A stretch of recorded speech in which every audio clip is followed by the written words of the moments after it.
మనిషి ప్రకృతిని ఆస్వాదించడానికి వస్తాడు, కానీ వెళ్ళేప్పుడు చెత్త వదిలి వెళ్తాడు. దేవుడిని పూజించడానికి వస్తాడు, కానీ దేవాలయాన్ని అపవిత్రం చేస్తాడు. ఇది కేవలం ఒక గ్రామ సమస్య కాదు, ఇది మొత్తం సమాజం ఎదుర్కొంటున్న పెద్ద సమస్య. ప్రకృతిని కాపాడటం మన బాధ్యత, లేకపోతే మన భవిష్యత్తు ప్రమాదంలో పడుతుంది. ప్రకృతి మధ్యలో ఉన్న పవిత్రమైన దేవాలయం, కానీ అదే ప్రదేశం మద్యం సీసాలు, ప్లాస్టిక్ చెత్తతో నిండిపోయింది. ఎక్కడో అనుకుంటున్నారా? ఇంకెందుకు, వీడియో మొత్తం చూసేయండి, కామెంట్ చేయండి. ఈ ఒక్క గుడికే కాదు ఈ పరిస్థితి, భారతదేశంలో ఉన్న ప్రతి ప్రాచీన గుడికి ఇదే పరిస్థితి దాపరించింది. ప్రియులు, మాంసం ప్రియులు గుడిని ఎలా అపవిత్రం చేశారు, అయితే గుడిని ఏ విధంగా చేశారు, మనం ఆధ్యాత్మిక చింతన ఎంత ఉంది అనేదానికి ఇది ఒక నిదర్శనం. ఎందుకోసం అంటే దేవుడు పక్కన ఉన్నాడు, దేవుని కోసం తవ్విన కోనేరు పక్కలే ఉంది, కానీ దీన్ని అసాంఘిక కార్యక్రమాలకు వాడి వాళ్ళ కుటుంబం, వాళ్ళ వంశం పాపం మూట కట్టుకుంటుంది స్వాములు. ఇక మీదటైనా పుణ్యక్షేత్రాల దగ్గర, తర్వాత ఎక్కడైతే చారిత్రక వారసత్వ సంపద ఉంటుందో దాన్ని మనం కాపాడుకోవడానికి మనమంత కృషి చేయాలి తప్ప దాన్ని పాడు చేయడానికి, దాన్ని దుర్వ్యసనాలకు, దురలవాట్లకు వినియోగించకుండా ఉండాలని చెప్పేసి నేను విజ్ఞప్తి చేస్తున్నా స్వామి. ఇది మీకు ఏమాత్రము క్షేమకరం కాదు స్వామి. మలమూత్ర విసర్జనకు ఋషులు తిరిగిన కొండను మీరు వేదిక చేసుకున్నారు స్వామి. మీ వచ్చే తరాలు కూడా తీవ్ర ఇబ్బందులు ఎదుర్కోక తప్పదు స్వామి.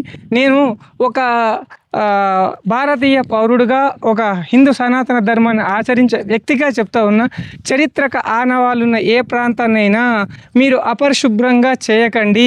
మీ ఐచ్ఛిక సుఖాల కోసము, మీ లౌకిక సుఖాల కోసము, మీ ఆ పూట సుఖాల కోసము ఏమంటారు కదా, మధుపానం చేస్తారేమో, కానీ మీ ఇల్లు, మీ వాకిలి, మీ పొలాలు చూసుకోండి. కానీ ప్రకృతిని, తర్వాత వారసత్వ సంపదను, దేవాలయాలను అపరిశుభ్రం చేయొద్దు అని చెప్పేసి నేను విన్నవిస్తున్నాను.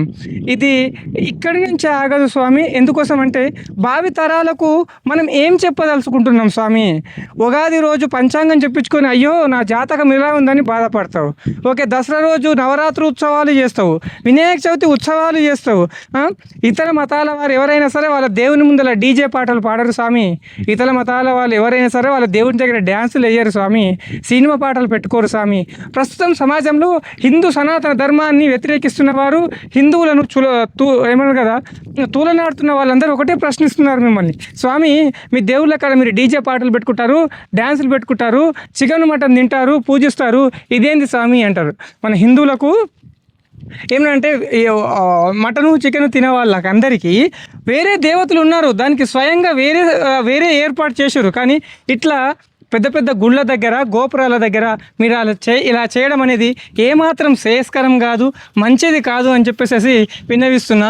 ఇప్పటికైనా సరే మనము ఒక మంచి రోజు చూసుకొని, అందరం ఒక డేట్ అనుకొని, ఈ ఎండాకాలం సమయంలో శ్రీ శ్రీ శ్రీ నారదగిరి శ్రీ లక్ష్మీ వెంకటేశ్వర స్వామి ఆలయంలో మనము ప్రకృతిలో ఏర్పాటు చేసేసిన ఈ టెంపుల్లో మనం ఇక్కడ ఉన్న చెత్త చెదారం తొలగించి శుభ్రపరిచి ఇక్కడ ఉన్న ఈ సౌకర్యాలన్నింటినీ తీర్చిదిద్దడానికి ఈ ఒట్టెం అంటే తిమ్మాజ్పేట మండలం, బిజినపల్లి మండలంలో ఉన్న యువత అందరికీ నేను ఒక డేట్ అనౌన్స్ చేస్తాను.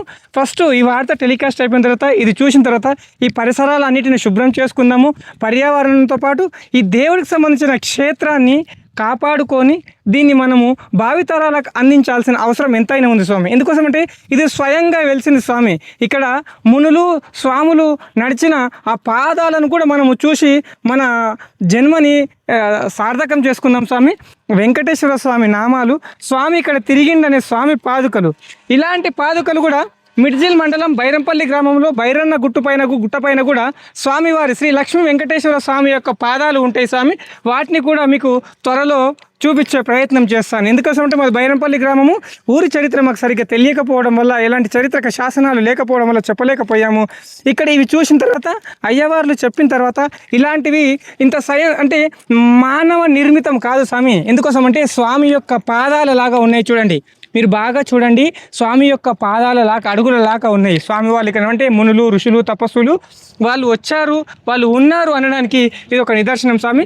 బైరంపల్లిలో కూడా పెద్ద కోనేరు ఉంటుంది, స్వామివారి అడుగులు కూడా ఉంటాయి స్వామి భైరవ కొండ పైన, దాన్ని కూడా చూస్తాము.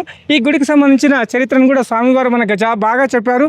కానీ గుడి పరిసర ప్రాంతాలలో ధూమపానం మద్యపానం సేవించి దానికి సంబంధించిన ఆనవాళ్ళు ఇక్కడ వదిలేసిన వారు ఇక మీదటనన్నా ఈ గుట్టలపైన ఇలాంటి ప్రాంతాలపైన అలాంటి కార్యక్రమాలు చేయకుండా ఉంటారని ఆశిస్తున్నాను స్వామి. ఇట్లు మీ Jayapal, JCL news TV and JCL news పోరడు. స్వామి శరణం, స్వామి ఏ శరణమయ్యప్ప.